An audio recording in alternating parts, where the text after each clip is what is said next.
I am making quarantine cookies, which is just a batch of cookies with what I have on hand right now. Before getting started, make sure to preheat the oven to 350 to 375 Fahrenheit.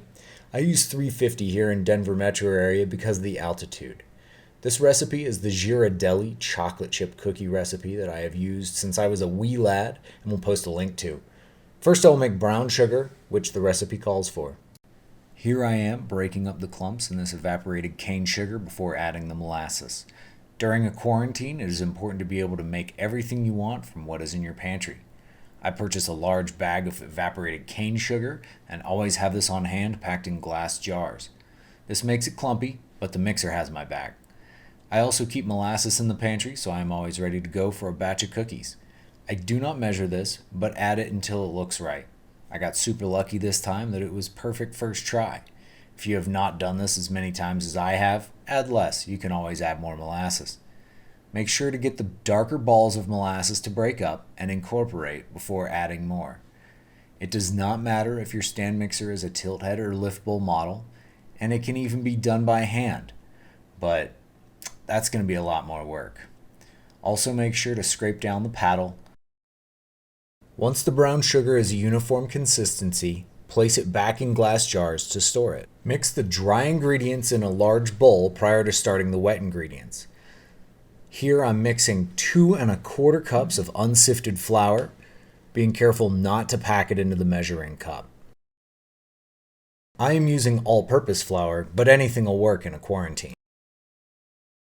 Next up is a teaspoon of baking soda to give the cookies lift, and then a half to a full teaspoon of salt.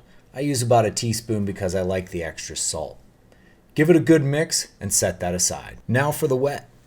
First I beat the butter, 2 sticks softened. Waste not, want not with that little bit of butter stuck to the paper. And I wash my hands thoroughly before starting this, so I'm not concerned with using my hands.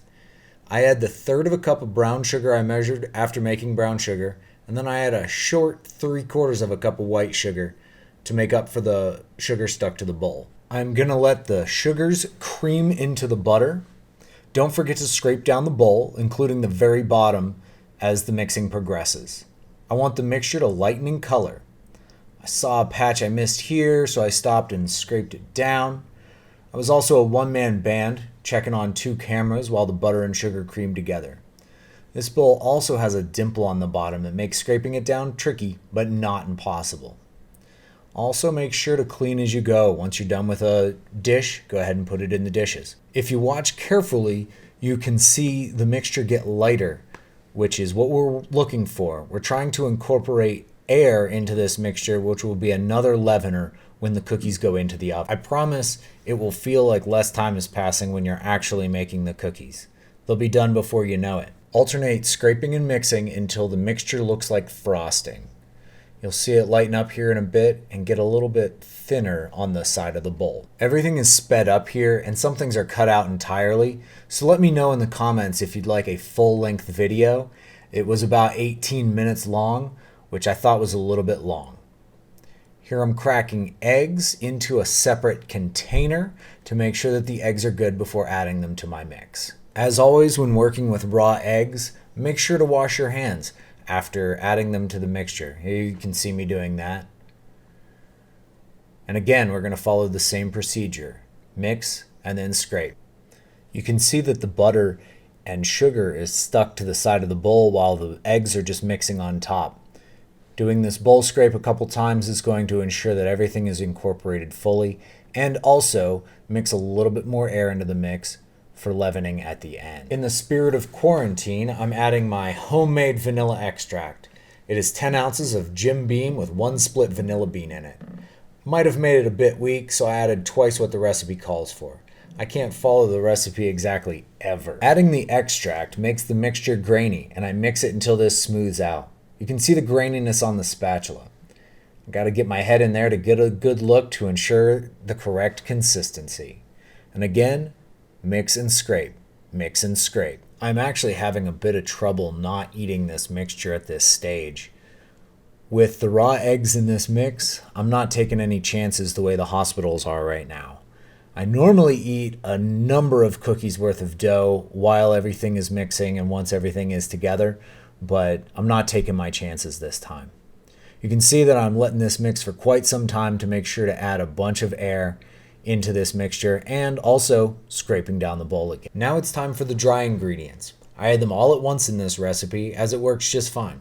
I start the motor slowly to keep the flour in the bowl and not in the air. And another scrape down. I do the last scrape before the flour is completely incorporated to not overwork the dough. I do not want to develop the gluten any more than necessary. Before I add the chocolate, I scrape the paddle too to make sure that everything is in the dough and not going to have floury clumps. Now the dough is perfect. I add what chocolate chips I have. I am a bit short here, but they wouldn't be quarantine cookies without a few modifications. Here you can see I have about 1¼ cups while the recipe calls for 2 cups total. Give it a mix real quick, but not very long at all. And now you can see that I'm dropping the paddle and scraping everything down. Ta-da! The dough is done. I really want some of that sweet, sweet cookie dough. The next step is to drop balls of dough onto an ungreased sheet.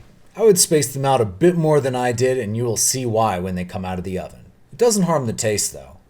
I had been planning these cookies for days and was in a bit of a hurry to get them out of the oven, which I shouldn't have been.